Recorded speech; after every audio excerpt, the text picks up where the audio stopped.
Don't confuse silence with work ethic. I'm a boss, making decisions my first fetish. The verse cherished is perfect, that's a reverse blemish. I dropped it, connected the block, learn Tetris. This is the Sorry Street Podcast. Welcome to the house of. And shout out to the members. Oh, yeah, I'm stretching too. Listen, 5:30 a.m. streams is something you got to deal with. But no matter how much BS is going on out there and how much lies they say, you still got to come back to this real shit. Good morning, everybody. It's been a while since I did an early morning stream. Y'all see the title. We got a lot of topics to jump through, so I'm going to be as fast as possible to get through these, and I will be time-stamping these very, very soon as well. Time-stamping this video. Give me about anywhere from 30 minutes to 45 minutes after the stream is done, and I'll have it time-stamped for y'all. I got y'all. But some quick notes, man. I do want to send a quick fake shout-out. Math Hoffa. Shout out to you, man. Great My Expert Opinion content that you've been dropping recently, and we all watching your road to 1 million subscribers. But I don't care how many subscribers you have. I don't care how many subscribers you end up with. It doesn't matter. Come December, I would like my $2,000, sir. We have a $2,000 bet. The bet was that I would stay retired. What was my form of retirement? To actually create the variables of the bet. One, we said that by December, right? So the bet closes in December. What needs to happen by December? Two things. ARP himself does not do a pay-per-view event. That's number one, okay? And number two, I do not host an event because we deemed that would be the two things that would show that no, ARP is on the scene and he's still doing what he was just doing coming out of Max Out 3 and all of that, okay? So the obvious was that I still support Lawrence and Wing. They got their own thing going on.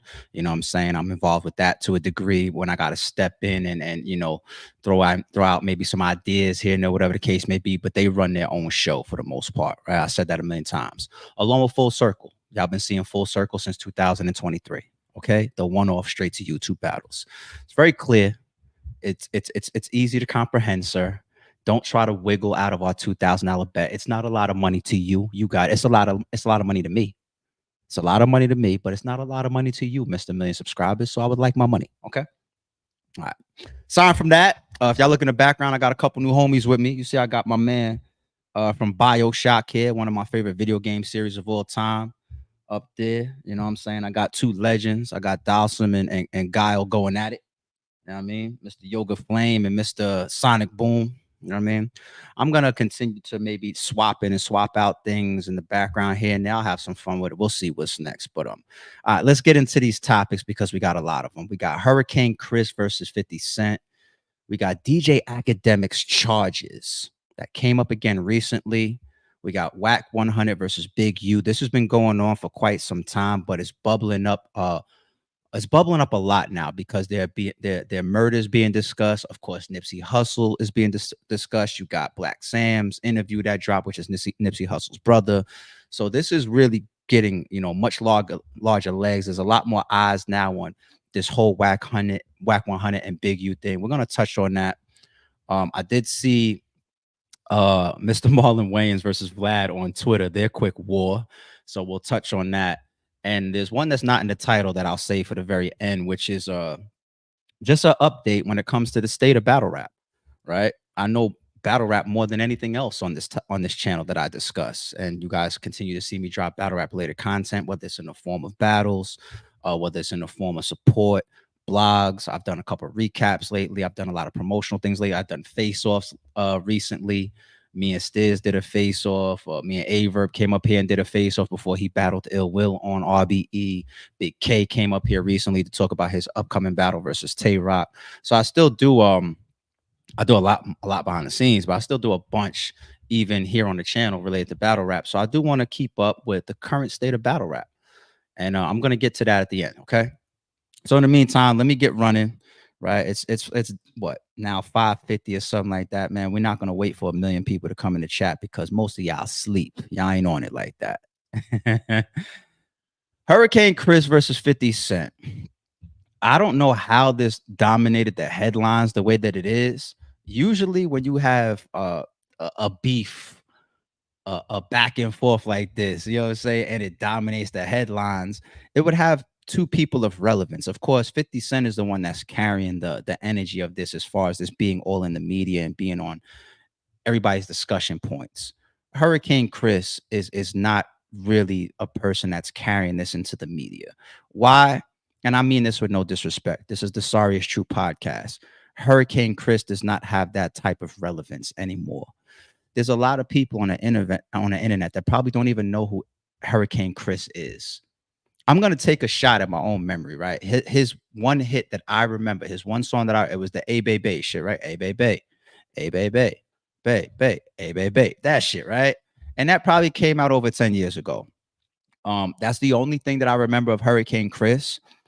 It's dope for him that he had his 15 minutes of fame. It's dope for him that he had a moment in the industry. There's a lot of people that put pen to pad, you know what I'm saying, create music, grow in the studio, record songs, and never make it to the mainstream. Never make it in front of fans, never become known. Like, at least some of us know who Hurricane Chris is, even from that one song. So shout out to him. I'm not trying to take from him. I'm just trying to say that there's a lot of one-hit wonders in my eyes. I don't know what he's doing locally in the city, but in my eyes, from where I am, I haven't seen anything from Hurricane Chris except for a DJ Vlad interview talking about how he beat murder charges recently, or within like the last couple of years, right? And that's probably the only thing that really has given him relevance. Let's be real. Sorry, it's true. You go to jail, you come home from something controversial, right? Or something, especially if you had any claim to fame prior to going to jail, right? You are going to be a hot topic. You're going to be sought after for some of those initial interviews. And those same people that called you for interviews, they will lose and delete your number, 12 months from now. Hurricane Chris may never have a reason to go back on Vlad unless Vlad wants to pull him up there to talk about 50 Cent, right? I look at that for like Lil Woody right now and the whole YSL trial stuff that's going on. Lil Woody's turning into like a mini celebrity and getting an extreme 15 minutes of fame right now. It's a big trial. It's being televised. Everybody's recapping it and covering it. And Lil Woody, I guess, from a standpoint of capitalizing, he's doing the right thing. He's doing little shows. He's doing interviews. He's doing hostings. I heard that he hit the booth and made a song recently. It makes sense for you because once the YSL trial is over, and then especially if there's any controversy based on the outcome of the trial tied to Woody, oh, this is the reason why he got off. This is the reason why Young Thug got convicted. Then he'll have another quick run of people looking at him and talking about him, and then it will be done. 2 years from now, nobody will be talking about YSL Woody. So he might as well capitalize on this right now. That's no disrespect. That's just sorry, it's true. That's just how the internet goes, man. There's so much content out there, so much drama, so much topics. We move on very, very, very, very fast. And that happened to Hurricane Chris over 10 years ago. Staying relevant and staying in the forefront is not easy to do. Not everybody is Drake and can stay on the top 100 billboards for 10 years straight, okay? So that's the only thing I've seen for Hurricane Chris in 10 years plus, a DJ Vlad interview. That's it. And 50 Cent, what does he do? He does a show in Louisiana. Hurricane Chris comes out and he flames publicly 50 Cent for not booking any local or underground or even a couple mainstream artists from Louisiana on the show. Right. And then, of course, 50 Cent also got things going on down there where he's got his studio being built. He's on his Tyler Perry shit, which is super dope in Louisiana. But here's just a take from me that I haven't seen yet. And it's just my stance on that type of shit. First and foremost, Hurricane Chris, you come off disgruntled because where you are in your career, people, you're kind of non-existent to a lot of people. Right. Number two, you don't really have the voice to even go at 50 Cent's, movements or decisions. Now, that within itself is fucked up because wrong is supposed to be wrong and right is supposed to be right. Okay, if somebody does some foul shit and somebody with a small voice calls it out, you're supposed to listen. I dealt with that for about half of my RBE career too. Trust me, I get it. I understand when you can fall on deaf ears, even if you're right. But you're just not the right messenger in this situation. You don't have that level of respect. People are not going to burn their bridges with 50 Cent, who's all over TV and still one of the biggest moguls, right? And one of the biggest shot callers and power move makers in the industry today. He just hit headlines about him talking about him finally crossing, I shouldn't say finally, him crossing into billionaire status, joining Jay-Z, and I think Diddy did it, and LeBron, and you know what I'm saying? Did Rihanna do it? And all the other billionaires, you know what I'm saying, that we know about coming from the music industry. That's what we're discussing right now with 50 Cent. He's making power move after power move after power move after power move. No pun intended when I say power. And Hurricane Chris's irrelevant self comes out and complains about artists not being booked on some show he did. It's the wrong messenger. It's the wrong messenger, right? So then that's the second factor. Here's the third factor, and this is the take that I feel doesn't get said enough, and it's just my personal vibe. Anytime I see this, I'm sorry, people, but stuff like this tends to always feel like the whole tapping in, aka borderline extortion. And of course, can't no fucking Hurricane Chris extort 50 Cent. Actually, I don't think anybody can extort 50 Cent. You want to extort 50 Cent? The way to extort 50 Cent is sue him with a frivolous lawsuit and win. All right, that's the only way or get a settlement. That's the only way you can extort somebody the level of a 50 Cent. He's not getting extorted in the streets. He's not getting extorted online. He is the biggest internet troll. If he turns around and flames Hurricane Chris is put into a hole. That's it. Imagine he does Hurricane Chris the way that he made time for like going back and forth with Floyd Mayweather, or what he did to Young Buck. Like, he could end your career from his Instagram. Way bigger artist than Hurricane Chris. You know what I'm saying? But so all that shit of trying to use the internet and try to drum up people to get people to go at 50 Cent, to make moves and to spend money and to work with people that he possibly never worked with before, doesn't have to work with. And that's my key point when I say have to work with. When you don't have to work with somebody, yet you still work with them, I don't know what else to call that. That is around the borders to me of all this tapping in and borderline extortion shit. They're talking about it now with Jay Prince and the Loaded Dice games and the rappers that come into town. They're talking about it now with Big U. Allegedly, having friction with Nipsey Hussle and Nipsey Hussle's people because of DJ Khaled and Nipsey Hussle shooting a music video in the hood, and Big U not being connected to it. This is all alleged, but that's all around these realms. There are different layers of extortion. I said before, extortion isn't always the exact extreme of, hey, you're doing this, so pay me. It's not always that. There's different levels of extortion. Sometimes it could be like, hey, man, put my number in your phone. I don't really know this guy, but all right. I can't just walk up on a celebrity and get their phone number. Like, here goes this celebrity that's coming into LA or coming into Houston. They don't necessarily know the Prince family. They may not want to work with them. They may just be getting booked for a show. And then here they come nudging you, saying, oh, what's up, man? By the way, we run this city, man. We're going to hang out with you for the night. Okay. It's not organic. It's not requested. It may even be uncomfortable, right? So the whole tap-in thing and extortion thing, there's levels to it. There's levels to it. And what Hurricane Chris just tried is to almost force 50 Cent to make financial moves that he may not have intended to make. 50 Cent is a businessman. 50 Cent is an opportunist. Being an opportunist isn't always a bad thing. To be a businessman, you need to also be an opportunist, okay? You take advantage of opportunities that's in front of you, right? If you hear something over there costs half price and you're trying to buy it and it makes sense to buy it over there, you might jump over there and grab it.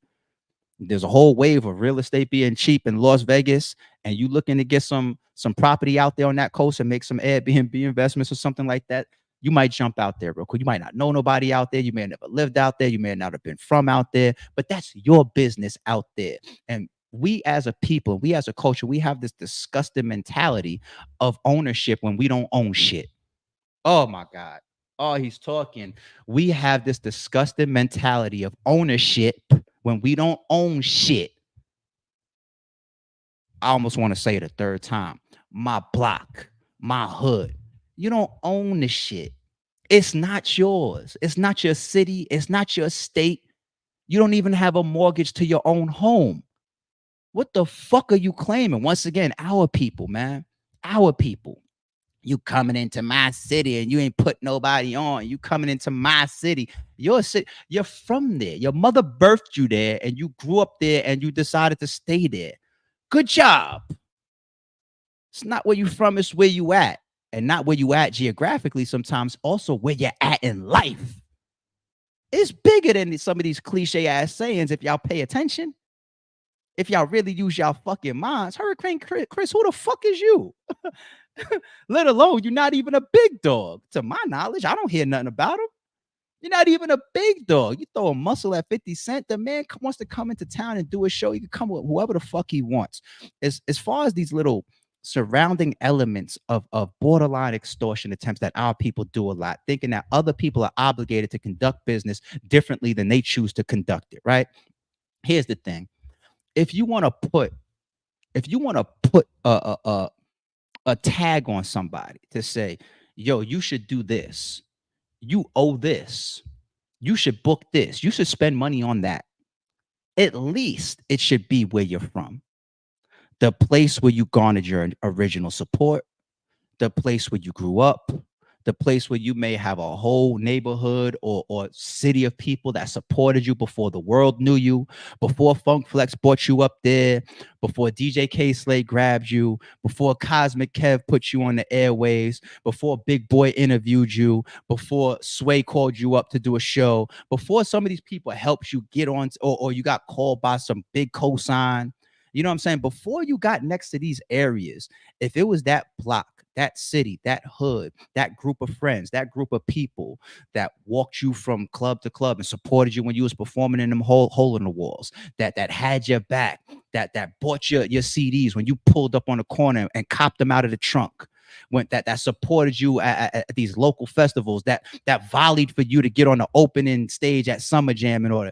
If that's the place that really, really helped you get on and that you come from, maybe you can have some entitlement to give back there, plant a money tree there, go back to your old school, encourage the youth and show them, yo, I came from here. I went to the same school with y'all. That I fuck with. 50 Cent is from fucking Southside Jamaica, Queens, New York. If he wants to do something in South, matter of fact, I think he did stuff out there. Didn't he like Bob? I mean, not Bob, but like redo playgrounds and whatnot. I'm not saying that's I don't know what he did in Southside Jamaican, Queens, and I don't know what he did in New York. And honestly, I don't even care because I'm not looking for him to do something that I could benefit off of other than entertain me, right? To be honest, like I don't have that mentality of like a Hurricane Chris. Like, yo, what would you do here? Like, I come from Staten Island. I don't be looking at the woo like, yo, when's the last time you did something Staten Island? Like, I don't give a fuck. You live, I don't own your pockets. I didn't put in the work that you put in. I'm not in your household. You do what you do. I'm here to be entertained by you. I'm not here to fucking try to dictate what you do for your career, because what you shit don't make me eat and vice versa. What I eat don't make you shit. You see what I'm saying? So it's just like, come on. If you're going to do something, you do it where you're from. You do it where you grew. You do it where you got your original support. The man goes into Louisiana. Let's be so simple and let's get out of this hood mentality, people, and this borderline extortion shit and us claiming that people owe us and having these forms of entitlement because I'm from somewhere that you're not from. Let's get out of this for a second, people. Hold the fuck on. I don't know what's wrong with me getting to the level where I'm being booked by different promoters, different shows, different outlets, and they just happen to be geographically in different cities or different states. What the fuck? Are we serious? It's 50 Cent. He can get booked in every state every night and just go from private jet state to state to state to state to state to state. That means he owes that city something. He's actually doing something by even performing there within itself. This is 50 Cent. It doesn't get, you're not going to find too many artists bigger than 50 Cent. You know what LeBron James was doing for fucking Cleveland just by being on the team? Look up what happened with the economy. You know what happens when some of these artists come in and perform for, what about just the kids and the teenagers that never got a chance to see 50 Cent in person and he's their inspiration? And now they got a $50, $100 ticket to go to the show. Some people's birthday presents to be at that show. Some people, they idolize him. Some people showing up for pictures. Just seeing some of these that's why you have groupies. well, that's one of the many reasons why you have groupies. But you ever see somebody turned out in the moment because they're seeing that person they've been watching on TV, hearing on the radio, and watching on the internet for years, and they see him in person? Shit, it happens to me. You know what I'm saying? And I don't mean it in a negative way, but people are wowed to see people in person. And these are life experiences. It's just a fucking show. I happen to be doing a show in your city, and these people get a chance to see me. They get a chance to watch me perform. They get a chance to hear my music live. It's an experience. Only our culture do we turn that into some other shit that could be negative. The man's doing his job. If he wasn't supposed to be there, the people of fucking Louisiana wouldn't have him there. The man's doing his job. The people obviously bought some fucking tickets to come see the man. And then here you come, mini extortion. Why you ain't do this? Or why you ain't book this person? Put some money in that, put that person on. Who the fuck are y'all? I'm here to do a job. Hurricane Chris, if you was at that level and a bunch of promoters were calling you and booking you, nobody of any common sense is going to be like, yo, just because you flying here now, you should do that. No, some people do that because they want to tap in, they want to network, and that's their own choice. Also, sometimes it's beneficial to work with local talent just from proximity. For example, in battle rap, right? Let's say a particular company starts doing a lot of their events in California. These people are extremely talented. The fans want to see them. I want to see them. But it's not coincidence that all of a sudden you'll see more Danny Myers, more B Dot, more Cali-based artists, because you're already over there. They're already local. You know what I'm saying? So you got hotel costs, and you got flights, and you got coordination and potential fallout from travel. All of that gets negated because, oh, we're over here. So who else is over here that we can work with? Oh, we're over here now. Who else is over here that we could work with? That should be an option of the promoter or the artist or the person that's putting it together, not the people that happen to live there. We got to stop this fake ass well, not fake, because it really happens. This miniature extortion shit. We got to stop it. I spent more time on Hurricane Chris versus 50 Cent than I wanted to. I'm sorry. We got too many topics to run to for me to fucking spend 20 minutes on any of these shits. Mini rant. My apologies. Akademiks Charges. Came up again recently. It's not new news. If you follow DJ Akademiks, who is the lead of media, especially in the hip hop space, viewership wise, longevity wise, you got to give the man his props. When you reach that level, you're going to get into shit of all forms. You're going to get into legitimate shit. You're going to get into false shit. People are going to come after you. They're going to pocket watch you. You're going to have frivolous lawsuits. You're going to have all types of shit around you when you reach a certain level, right? It's never coincidence when you get to a certain level, additional problems that you never had before come into play. You could be living right, but there's more people that come around you. There's more interactions that you have to have. There's more networking, more people that you need to work with.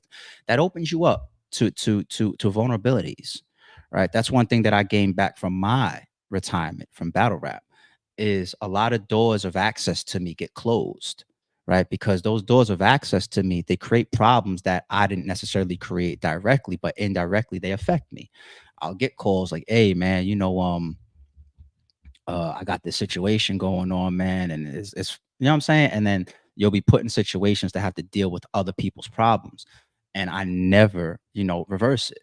I don't think there's anybody in battle rap ever that I've called and said, yo, I have a problem outside of battle rap. I need help, ever.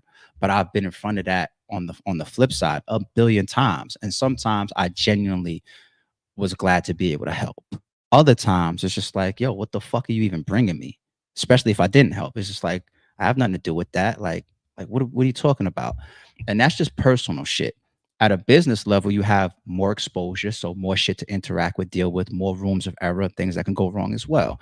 If you guys are paying attention to my opening here, I'm not trying to justify the shit around academics. I'm just trying to set foundation of understanding it, because not only have I been there in my space, but I've watched it happen a million times. Because DJ Akademiks, for two things. Number one, just in general, he doesn't seem like a guy that if he was just walking around the regular casual world, he doesn't seem like somebody that the whole world is just going to automatically gravitate to. He just doesn't seem like somebody that would, outside of him being the lead media person that he became, if he didn't have any celebrity, if he walked into a room, he doesn't come off like somebody that's going to take over the room. He just doesn't appear like that or come off like that. That's number one. Number two, what he does for a living. He sits in that fucking house all day long. All right. I get DMs and I get tweets like, yo, ARP, cover this or cover that or cover this or cover that. You should be able to tell from my frequency that same thing with my battle rap side of things when I was doing events. You should be able to just look at my pace and see like he doesn't do that full time.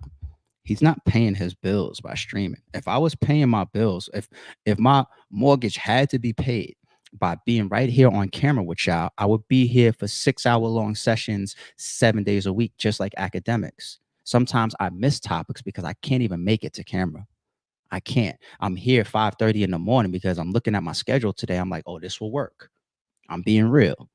I'm cutting into my gym time while staying consistent with y'all. DJ Akademiks is on stream 7 days a week, damn near at 4, 5, 6, 7-hour clips.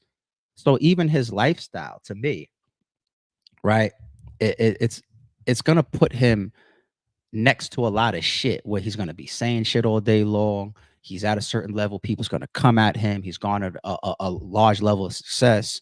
You know, you publicize and you're out there buying the Maybachs and this and that, boom, boom, boom. People's gonna come for that.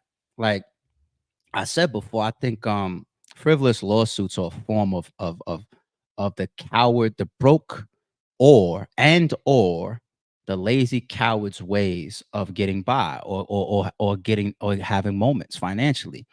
There's a lot of cowardly shit that happens, but the world is full of cowards. So what do you expect? It's no different than somebody burglarizing your home for all the shit that you worked hard to get, right? They didn't earn the shit in your home, but they want it in 5 minutes for free. So they want to try to come in there and take it. And that's the case also with lawsuits.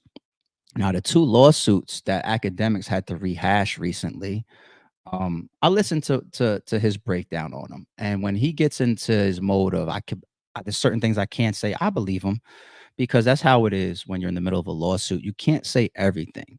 I'm in the middle of a lawsuit right now. There's a lot that I have said purposefully, but there's a ton that I can't show you right now. And there's a ton that I can't say. It's the type of stuff that we're just like, it's going to come out in trial. Right. I just can't. That's just how it goes. That's just a legal process. So I understand that position of Akademiks. But what he is able to talk about, I'll just be straightforward, man. I'm on his side. I'm on his side with both scenarios. All right. The first one, you know, the defamation. I just see that too much. Once again, we're talking about people that are established and have a bag. And they said something about me. The freedom of speech, it ranges so fucking far. Us as streamers and us bloggers and media, sometimes we even say alleged when we don't have to, right? We just do that as a precaution sometimes. But our range of freedom of speech is so far. And it's so like people, you have to do your research to understand that you can barely even go at people for their own opinions and comments, right? The defamation thing is not even clear cut either, right? These civil suits, Akademiks is right. These civil suits, you know, that are non-criminal, and that's big to point out. None of these things that's hovering over Akademiks' head are criminal, right? So these civil suits that are based around like money and stuff like that, they can take 2, 3, 4 years to actually, these people, you got a lot of ignorant people that go talk to a cheap ass lawyer. And the lawyer just wants the fucking money. He wants to leech off of you. He wants to charge the hours on you, whatever the case may be. But the actual process, you can be there for years. Oh, the money that you fucking even assume me for, like, you're gonna spend it in lawyer fees. Or if you have it like that, if you have the money to last with me going, because I make sure that anything that I involve myself in, I should be able to afford an out, or to be able to deal with it. That should be anything in your life, including DJ Akademiks. Type of people like him that speak about everything and everyone every fucking day. I think he's prepared for the frivolous lawsuits that are going to come his way every once in a while. He's going to feel shitty about it when they happen. then he's going to chuck it up and he's going to move forward. He's going to keep working and he's going to send his lawyers to deal with it. I know that life. Like, okay, fine. We're here now. Let's play ball. That's just what it is. And if the other side thought that it was just going to be an easy lick, some people's not going. Some people's not going. Some people have enough sturdiness and enough pride. They don't want to be on the other side like the cowardly shit. They have enough pride to say, I'd rather give all the money to the lawyer than to give it to you because I know you're full of shit. And I think that's what you're dealing with in Akademiks when you're going to go try and sue him. He's got the patience, he's got the money, and he's got the spinal cord for it, where he's just like, nah, I'm not going. I respect it. That shit that he broke down about a girl that wanted to see him ended up seeing somebody else because, once again, he's DJ Akademiks, right? He's got all this money and fame, and he could put people on, and right, and he ends up going on a podcast and calling a girl a prostitute or something like that because she was doing Backpage. I believe that's the story. So she went and sued him for defamation. It's just like that within itself. Like, I'm pretty sure there's more details to it, but that within itself, I just look at and I just be like, yo, this is the world we live in. This is the world we live in. Like, not only am I possibly within my freedom of speech, right? But I'm speaking on something that you involved me in and my opinion of the aftermath. And you're welcome to speak about me too. And there might be repercussions if you speak about me. There might not be. But he went on a podcast and you know, he said that. And if he was calling her out her name, and if he deserves to give her an apology or something like that, then yeah, he should do that. But like, how do you even scale the amount that you're owed for shit like this? That's what be killing me. Motherfuckers be like, yo, I'm on Backpage doing sex videos, playing with myself on camera for a subscription fee. I'm showing my whole body and I'm doing all this and acting provocative for a subscription fee. You know what I'm saying? I'm moving like this. I'm doing prostitution type of shit. You know what I'm saying? I am technically for sale. My body is for sale, whether visually or sometimes also physically. Somebody of stature happens to go out there on a podcast and say, this particular person, in my eyes, is a prostitute. And you say, oh, I'm hurt by that. I'm defamed by that. I'm at loss by you saying that based on what I'm doing and your perception of me. You know what? I need $300,000. That's the world that we're in. It's disgusting. And ladies, y'all should not support that. Real women that are really out there busting their ass and getting to it and providing for themselves and their children and their family. You should be disgusted at some of these women that are out here looking for come-ups. You should be disgusted at it. You should say, nah, bitch, go get it the way that I had to get it. That shouldn't be supporting these little hoes or whatnot that's trying to just become millionaires or whatever from just being in the right place at the right time around the right guy. Whatever happened to independence? Like the way that I'm old school being an 80s baby, but I look at a real power couple as you got something and I got something. It's not about who got more, but you got something and I got something. And we put it together. Just go Jay-Z and Beyonce style. You know what I'm saying? Could buy the world. Do whatever we want financially. Any road that we need to navigate, we can navigate because we're both bringing shit to the table. Mentality, strength-wise, endurance-wise, ideology-wise, financially. We're bringing two things together.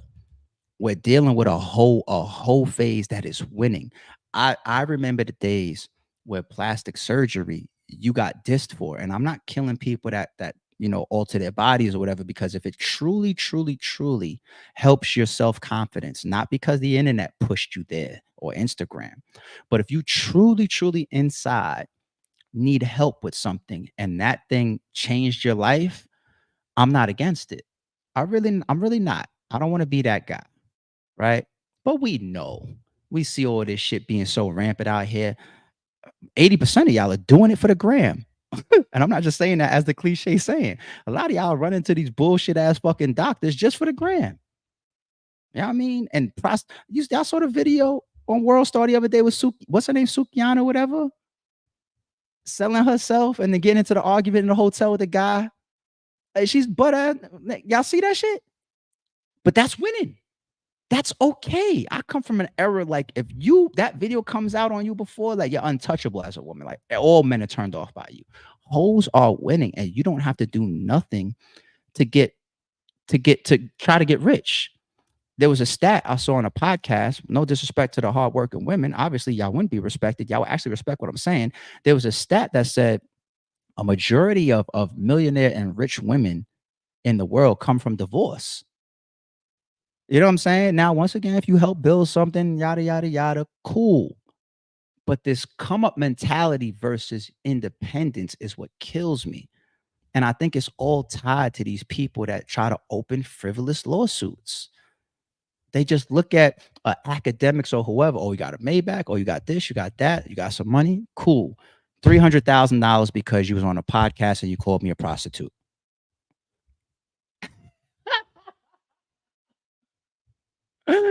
That's the price, huh? So like, is there like a menu for this shit? And this is like, yo, if I say this, then it's gonna cost $3. If I want to call a hoe, it's $200. If I want to call a prostitute, it's and you're possibly involved in some prostitution alleged behavior with this person. It's not even random. It's not even like me. Like if I did a podcast about Sukiyana and I don't even know her, you know what I'm saying? It's like you're actually involved with this person. But anyway, and then the other one, that's way more sensitive. Allegations of, I guess, incorrect behavior around a sexual occurrence. Now, once again, got to be clear, there's no criminal charges. As he breaks it down, he turned over all the footage, his security cameras, cell phones, text messages, all types of stuff, hired private investigators. All this evidence was turned over to detectives and police, and he was deemed not in a criminal position. There's no criminal charges. Okay? Men, young men. Okay, you have this thing out there. It's been around forever. I'm going to give you some advice as an old man. Okay, any young men watching this, I'm going to give y'all some advice. There's this thing, you might have heard of it. It's called a train. Avoid them. Avoid them. Okay? Advice for women.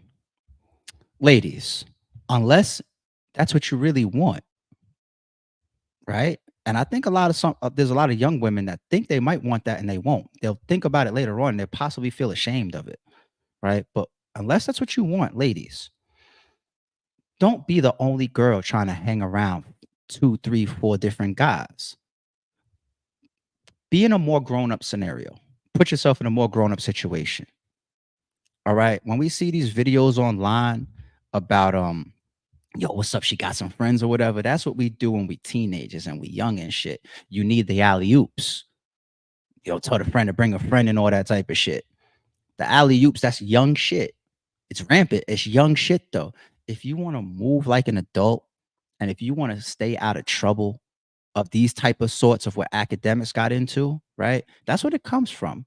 It comes from ladies putting themselves in situations where maybe they have interest in one person. Maybe it was one person that invited them over. Maybe it's that one person's house, but there's many, many guys there, 2, 3, 4, 5 different guys there. It's just a weird situation to be in the first place. Like a bunch of third wheeling going on, unless these other guys have expectations or that in their mind, they're going to attempt something good or bad, whether you agree or disagree with it.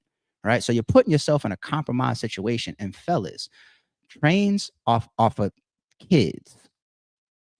Right? Nobody gets older and wants to sit outside the room waiting for their boy to finish. That's kid shit. That's kid shit. No grown ass man. If you're old enough to academics made this mistake, and I think he admit to it on his own stream. If you're old enough to be supporting yourself, you're already a millionaire, you already own a home. No teenagers are at the point where they're supporting themselves and working full time and having mortgages. That's the point in life that academics is already at. So he's going backwards in his own maturity and where he's at in life to be having a bunch of his boys at the crib and have one girl come over. For what? For what?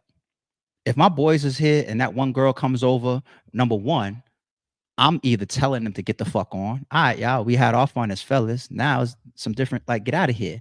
Or number two, I'm around the type of niggas that don't want to be there.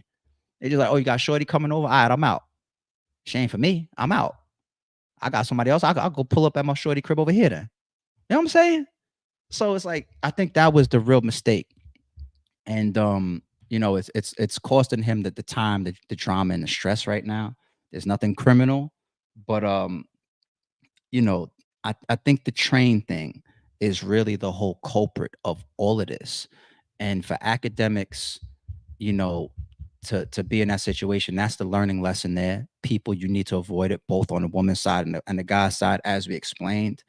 But the stuff that has already made it to the internet and the breakdown, I know there's multiple sides to a story. It doesn't sound like, once again, even the civil lawsuit should be there. It sounds like a girl that was, oh, I'm going over DJ Akademiks' house or whatever, and things happened, and she possibly left there feeling away. Look in the mirror. These other guys got opportunities to get at her, whatever, whether they was all drunk or not, whatever the case may be, right? And here we go, money time. It just, that's the way it looks. If things come out differently, I promise y'all I'll get back on the stream and we'll address it or we'll correct it. But it looks like one of those scenarios, man. Avoid trains. We got 3 topics left. I don't know which one y'all like the most. Wack 100 versus Big U, Marlon versus Vlad. I think those two will be the fastest, and maybe the last one of the last 3 I'll spend the most time on, which is the state of battle rap. All right, let's go. Wack 100 versus Big U. See, I still give y'all substance. It's with 41 minutes in, and we've been through 2 topics. I thought because I had a lot of topics, I was going to rush so everybody can continue to get to their mornings, including me. But I give y'all substance, man. I give y'all substance. I'm not just trying to get on here for a quick click. We break it down over here. We talk. We chop. We enjoy it. All right. Wack 100 versus Big U. This is the main take that I have on Wack 100 versus Big U. Foundational, you know, Wack 100, the Pyru. Big U, the Rolling 60s Crip. 2 prominent people from those sets in LA, right? Whether they're leaders or generals or OGs or double OGs or triple OGs at this point in their gang history or the work that they put in or age. I'm not from out there. I'm not gonna act like I know their full reputations, and I'm not from out there. You know what I'm saying? But I know a lot. Why? From this fucking internet. That's gonna tie into my main take about these 2 guys, right?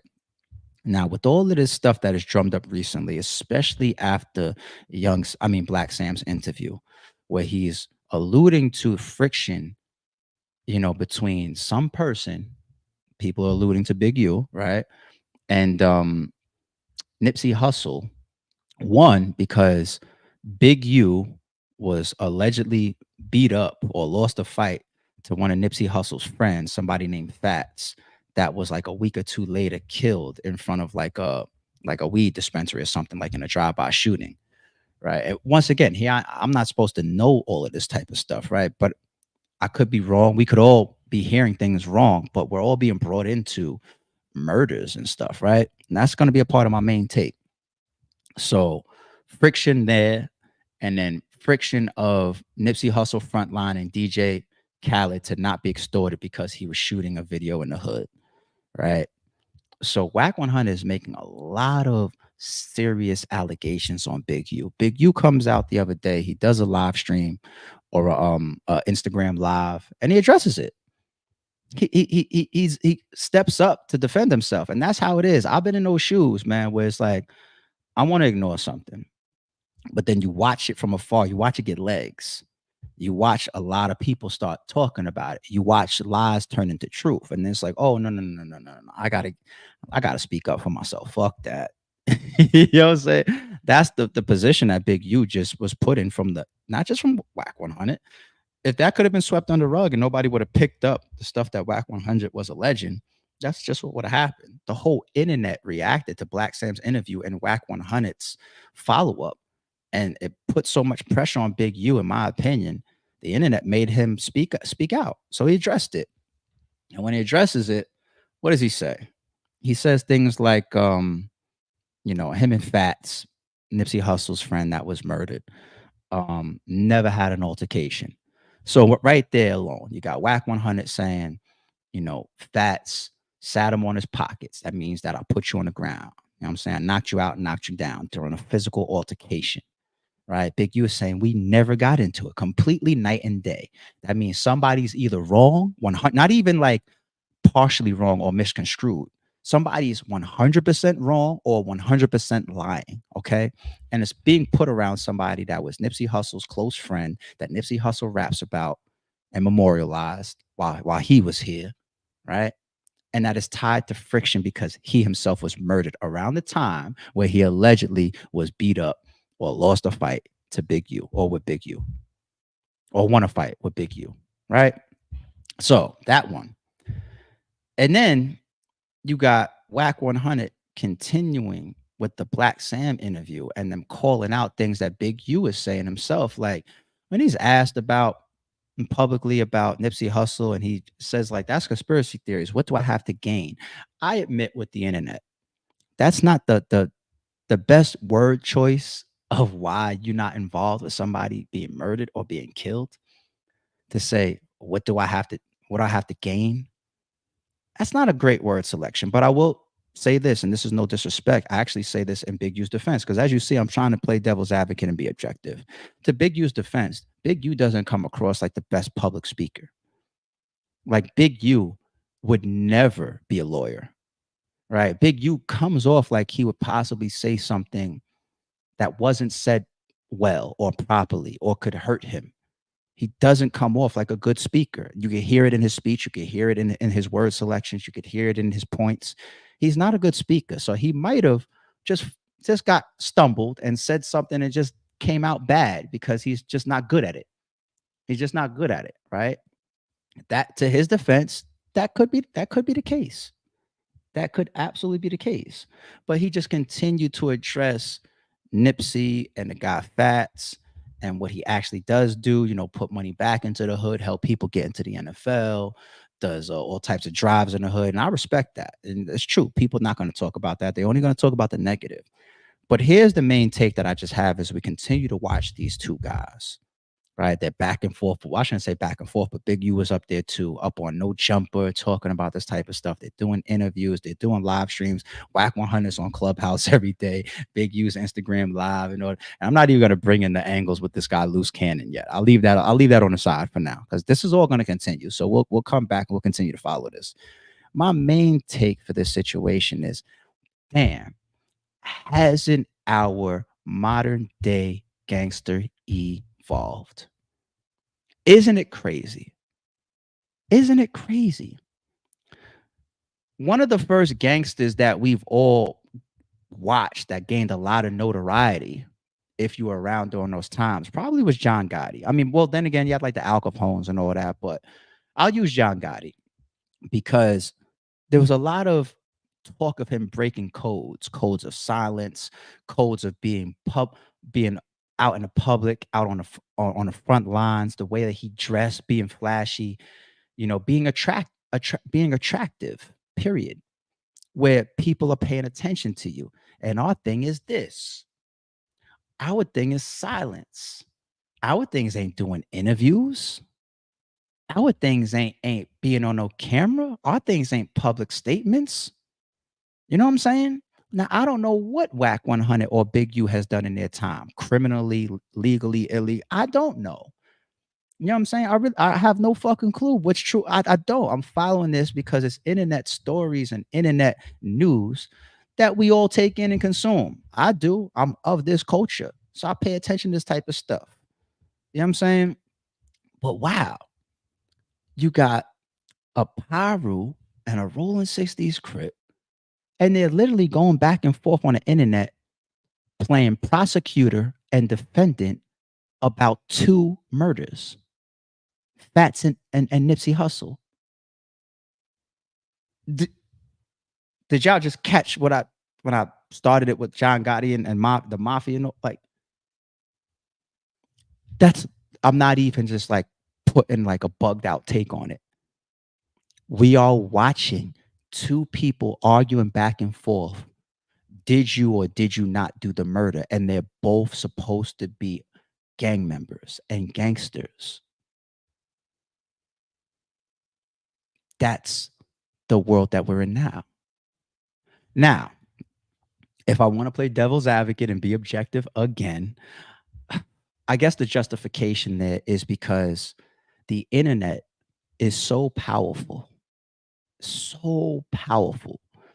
The court of public opinion, people are scared the shit of.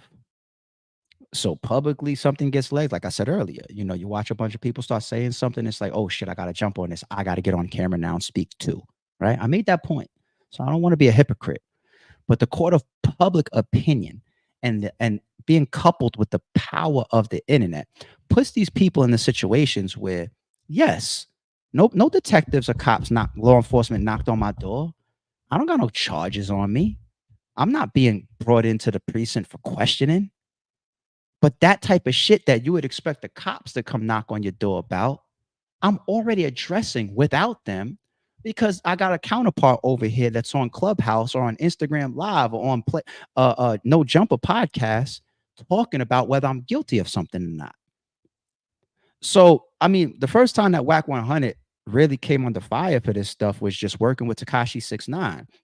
Remember when he did the Gillian Wallow podcast, and they was like being sarcastic and playful with him, but they were still trying to drive home the point. Like, you want some nut shit? What are you doing? Blah, blah, blah. Because it's like, once again, gangster gang member, OG, Wack 100, right? He's of age, right? It might be almost 50 years old, if not 50. Gangster, OG, Pyru, street nigga. You follow the codes. He talks about that he could never snitch, and if he talks about if I was in that airport and I was Jim Jones, I wouldn't have said this and I can't do it. You follow street codes because you're trying to say you're a street nigga. Street niggas follow street codes, right? But you're literally online every day putting charges on people. And Big U, even though he's the defendant, he's still coming online and discussing the same shit. The same shit. Oh, me and Factz. He's tripped up and said some bugged out shit. He was like, Factz, like, and by the way, I wasn't even in town when it happened. They killed him online for that. They killed him online for that. I was like, what you mean? Like, why are you making statements that sound like an alibi? What you mean I wasn't there? That is so suspicious within itself. First of all, you don't gotta be somewhere to send a hit and get somebody touched. A lot of people gonna try to put themselves as far away from the crime as possible when they know it's happening or when they set it up.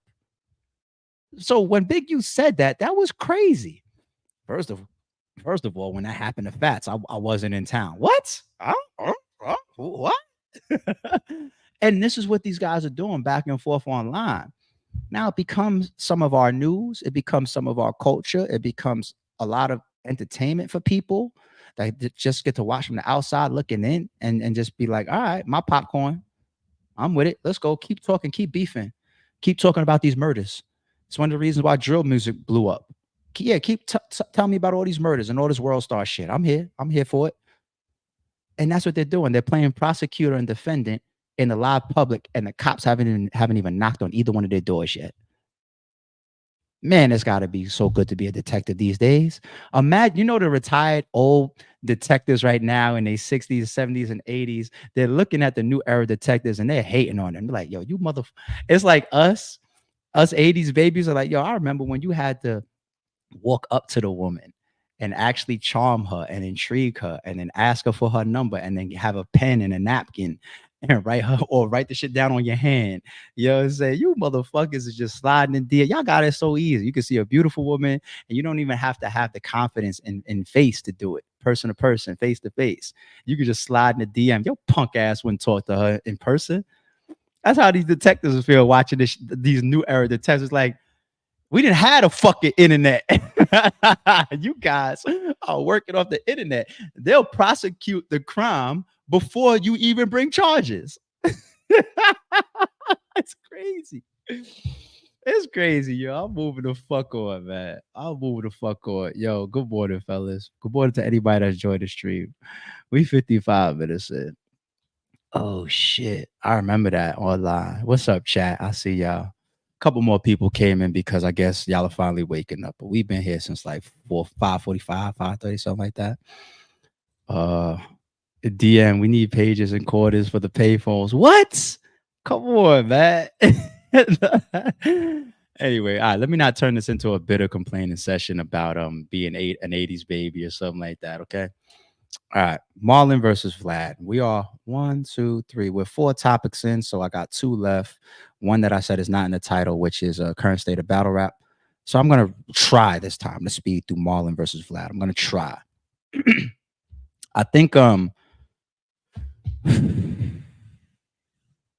versus Vlad it turned in multiple directions. Like you see sexuality coming into play, and then of course personal insults. Oh, you look like this, or oh, I heard you're gay, whatever. Oh, your career is this now. The root of why they went back and forth and had their little mini Twitter war the other day, and they started insulting each other. And Marlon said things like, "I'm going to make sure my friends don't rock with your platform," and stuff like that. That's a form of blackballing. And I'm not trying to say that he's in the wrong for it. You know, if he feels like he's being wronged and he wants to tell his people don't rock with that, then don't do it. I'm telling people right here on the stream, none of y'all fly with American Airlines. Like, fuck them. Yo, they did me greasy, ruined one of my whole trips this year. But anyway, it happens. So I'm not mad at that. But the whole being booked for what I believe was said online for an interview for $40,000. Vlad is right. Okay. Vlad is right about that piece. If you run a YouTube channel, even a large YouTube channel like Vlad's, or a smaller channel like mine, or even I'm almost at, I'm going towards 500 to 500,000 subscribers.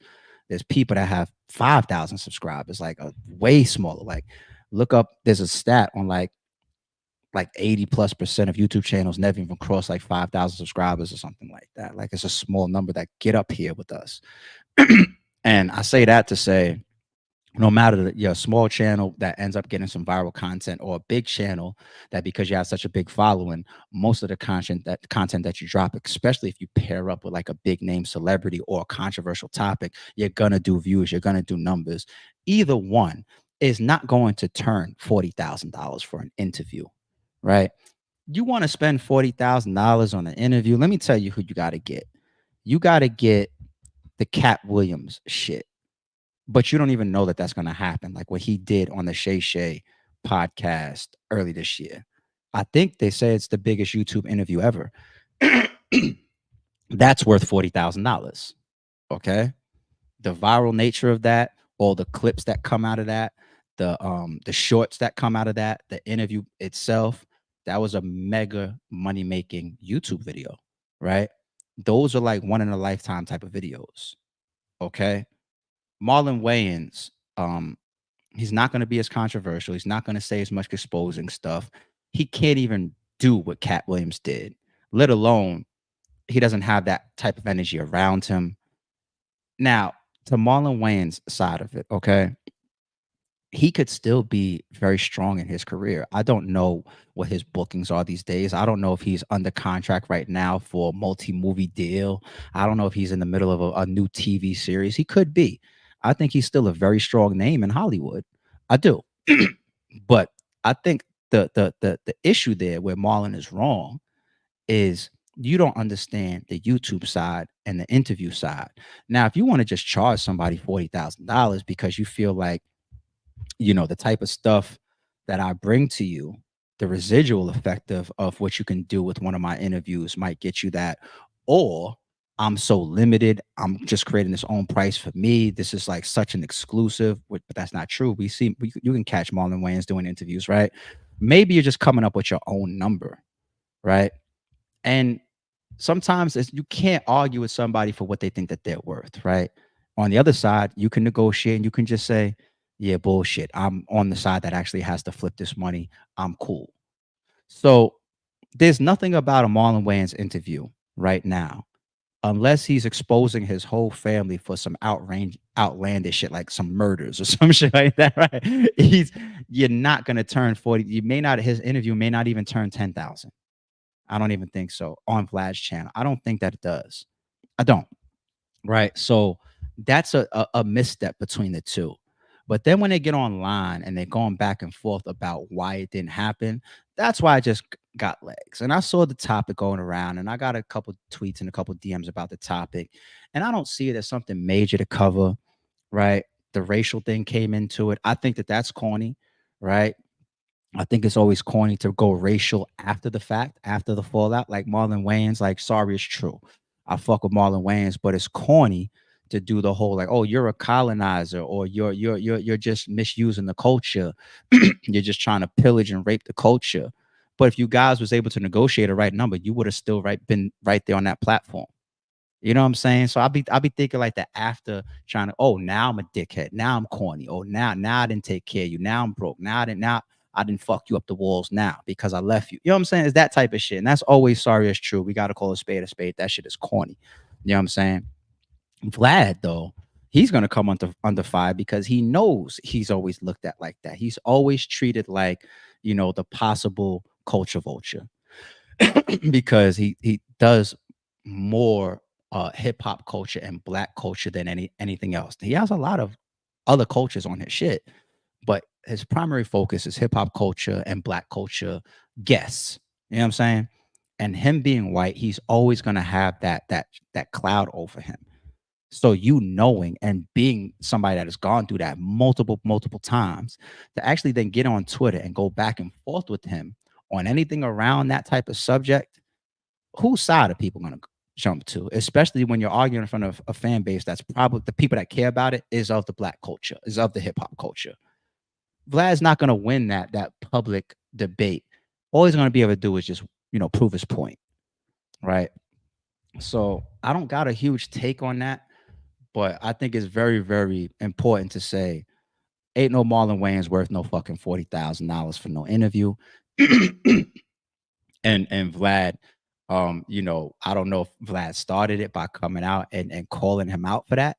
You know what I'm saying? If so, then that was whack. Like, it's supposed to be no hard feelings in negotiations. I got a lot of, matches that I wasn't able to set up. I didn't hop online and say, yo, you know what I'm saying? Like, I can't believe Cassidy just asked me for this for a full circle. Y'all attack him now.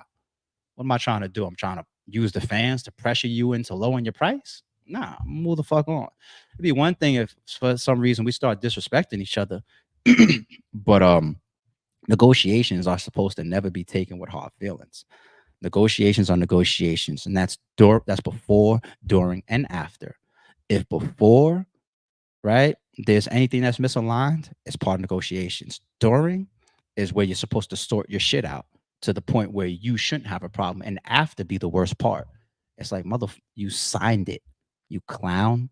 You want to argue a beef about it now, or you agreed for those terms. You want to argue about it now. You want to use that in a negative now. That doesn't make me the clown. It makes. All right. Members, what up? I see some members that woke up. Join the chat. I see some members that have finally woke up, got their ass out of bed. We've been here for over an hour. Where the hell y'all been? Huh? Where y'all been, members? Where y'all been? Where y'all been? Shout out to the members. Speaking of members, real quick before I jump to the last topic, Arsenal versus Rosenberg Raw is out now for the whole public. Probably at about 100,000 views right now. Rosenberg versus Arsenal. Probably at about 100,000 views. 125,000 views. We dropped it 3 days ago. Not bad for pretty much an unpromoted, matchup. Full circle series there. It's really not really promoted like that. But Arsenal Rosenberg Raw, two heavyweights. Shout out to you guys, man. Great matchup. And still on the channel for members only is the Big K versus Coach Coleon and the Ill Will versus Emerson Kennedy.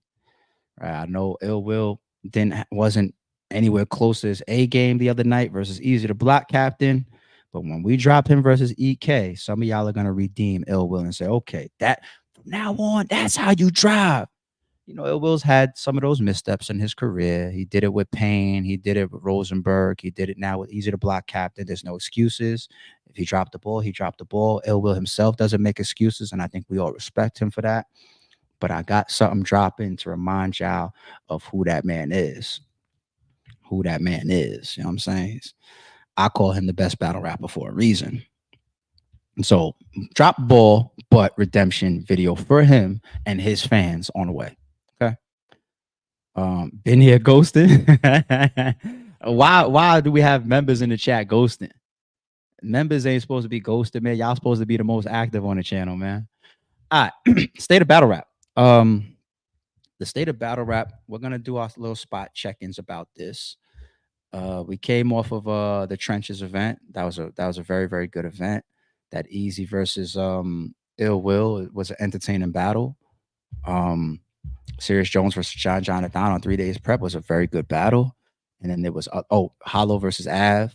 Actually, that was my third favorite watch of the top 3 battles, right? But it was a good battle. It was a good back and forth. You know, shout out to Hollow and shout out to Av. And they had a bunch of up and comers on there too. Some of them that did their thing. So good event. Very, very good event for the trenches. Easy, man, shut up. Talking about now I see niggas been doing. The first people that really popularized Pit was like Grind Time and fucking after that King of the Dot. Like Disaster would tell you like he don't even want to battle on the stage. It's got to be a Pit. You know what I'm saying? Like you late with you a newbie when it comes to being a league owner, man. Sit your ass down, Pit. What do you think the Blue Room is? What do you think validation is?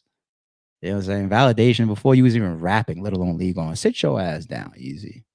The return of arrogant Easy. Thank you, Will. Thank you.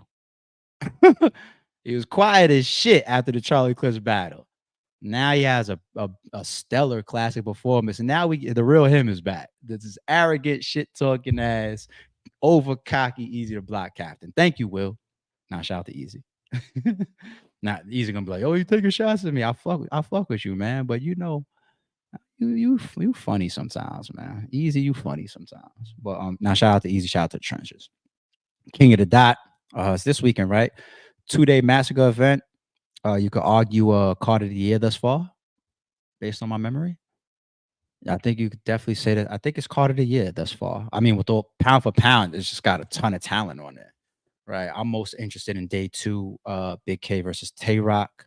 I'm copping to see that, and then I'm gonna get a wave of other shit. You know, they got a lot of battle rappers on that 2-day event. So shout out to King of the Dot. So those are good moments. I said before, battle rap survives on moments, and those are 2 moments of the year that help, right? But overall, you know, what's it called? The heart machine thing that shows a person's pulse. So it's like, that's battle rap. That's a foundation that I just laid. Massacre, trenches, Summer Madness. We're not up here and then, right? More leagues, more moments, bigger battles. When it comes to big battle moments, what's out there? You got Hitman versus Mook. You got Hitman versus Lux. You got Hitman versus Twerk. You got Hitman versus Geechee. You got Mook versus Easy. You got When Surf Comes Home. That's still a couple years from now, right? You got Goods versus Big K. You got Daylight versus Lux. We'll still watch it. It's not even half of what it used to be, but we still want to see it, right? You got Daylight versus Lux. Tay Rock versus Easy. Shit, why not? Jazz versus Misfit. Math Hoffa return. Cassidy return. I'm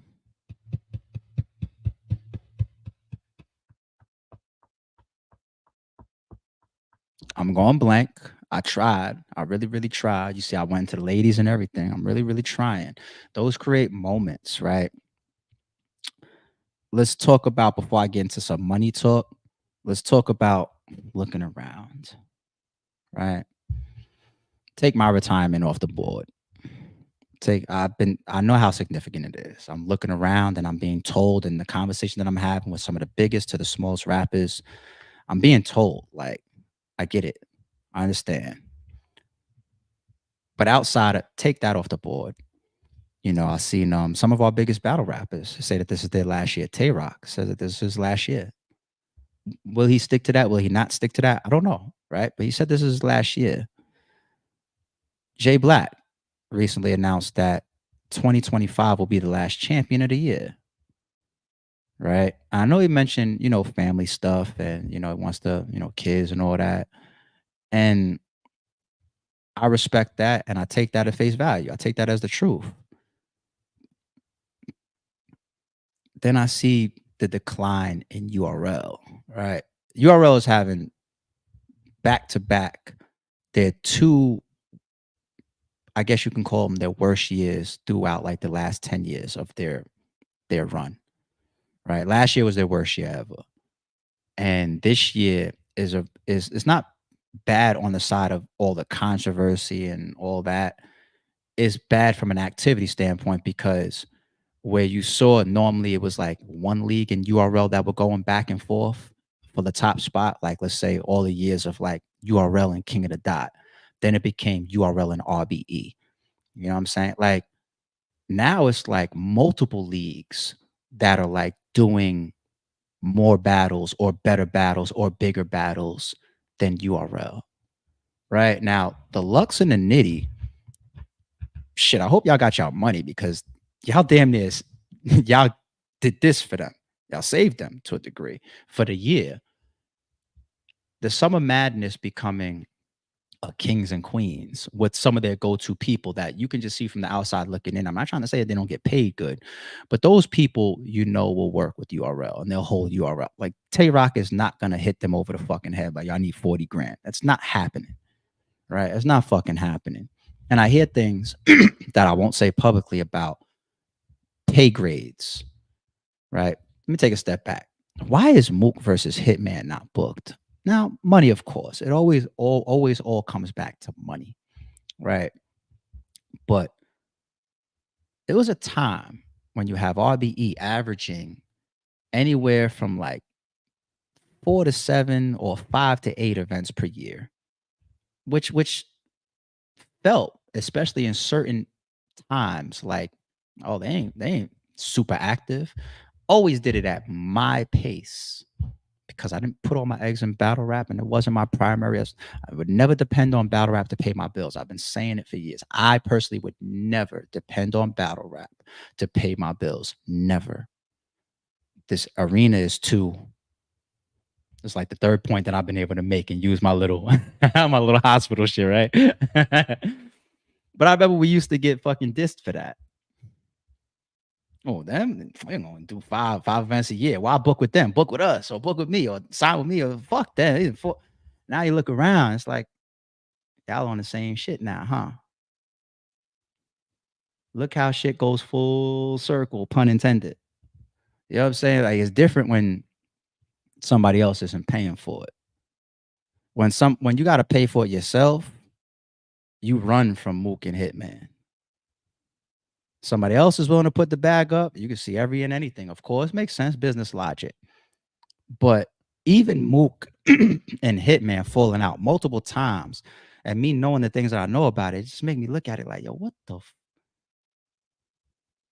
the state? And I can't. If you notice, I'm not saying even half of the shit that I know. If you really can tell my mannerisms right now, this shit is bad.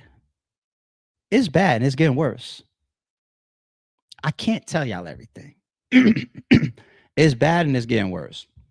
Even paying attention to certain battlers and certain matchups that they take. You see a lot of battlers. I'm not going to say everybody's scrambling because they're going to take that as disrespect. You see them taking matchups that they wouldn't take in the past. You hear about them taking pay that they wouldn't take in the past. You see them performing on platforms that they won't perform on in the past. All of that. The Swamp and the Averb was a big example to me because of my history, right? Let's pay attention to the other two factors. Averb, enemy of that company. They hate each other. Easy, enemy of that company. They hate each other. Yet Swamp is on 3-Letter Man talking about like, oh yeah, we tapped in with each other and they told me to go kill Averb. In the past, it would be like, stop, allegedly. But now it's like, nah, go get your money. King of the Dot. Look at that card. There's a lot of people on that card that if this was caffeine era, allegedly, wouldn't be on that card.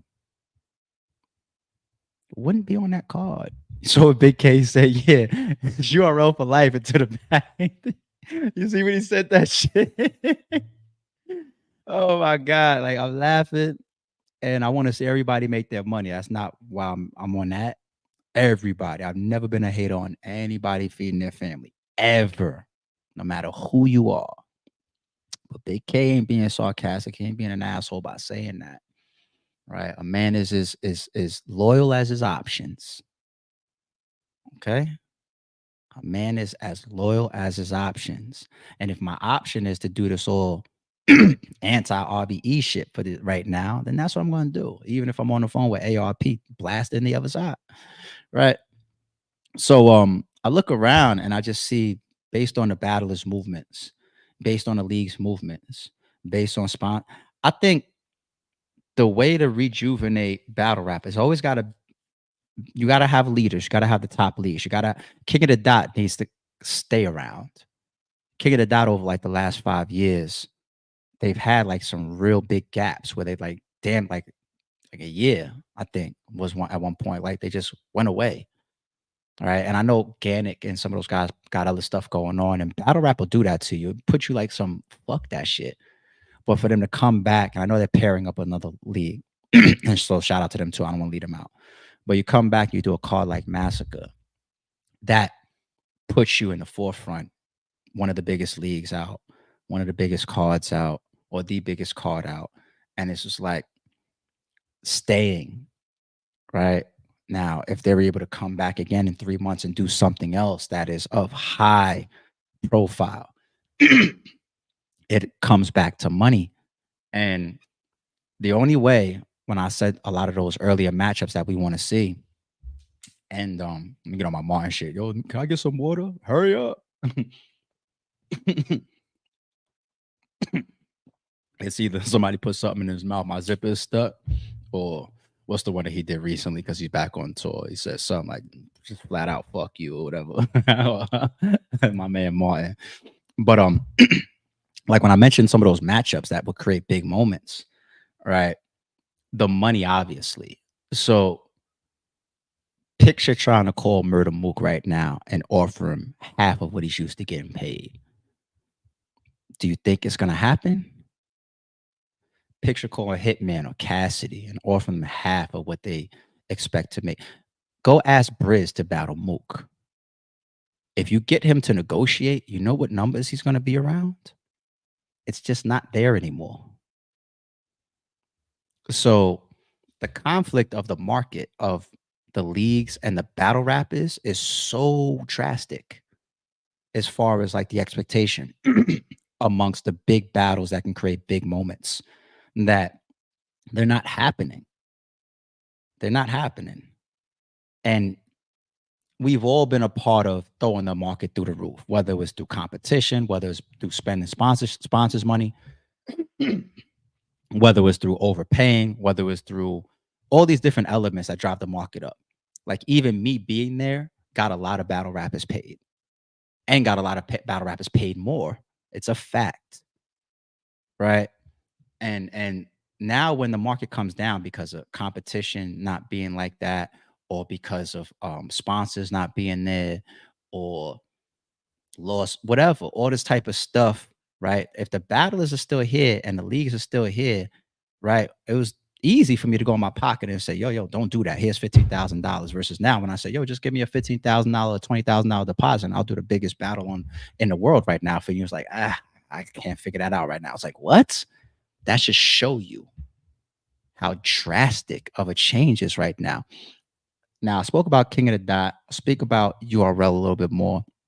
I think the culture needs to and the battle rappers and the fans need to help URL continue to stay strong until their next sponsor can come along, because they look very vulnerable and very weak right now without somebody else paying for the battles.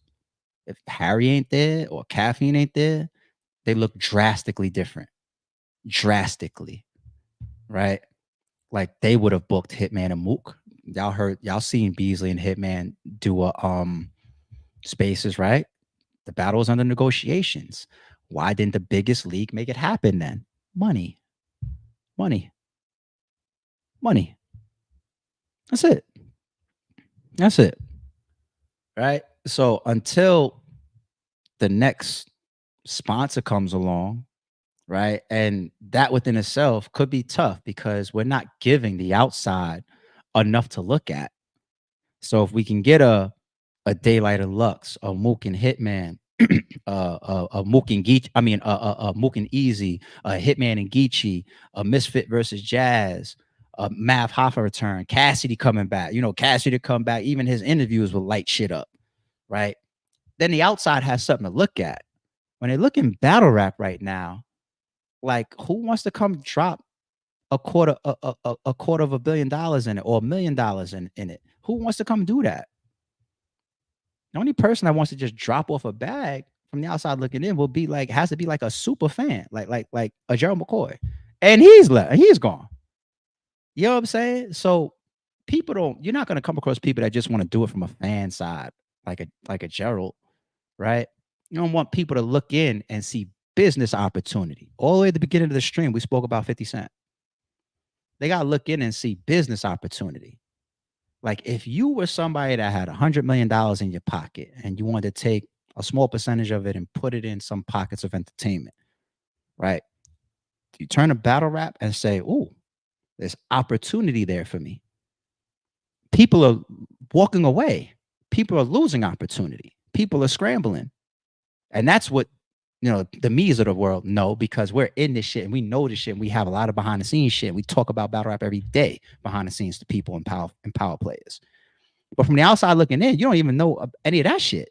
So you're not getting the heyday or the big moments or the constant, continued, sustained energy that makes me say, let me buy into the smoke and mirrors that's down there, because we're not even showing them smoke and mirrors. You know, we look like we're on a fucking defibrillator.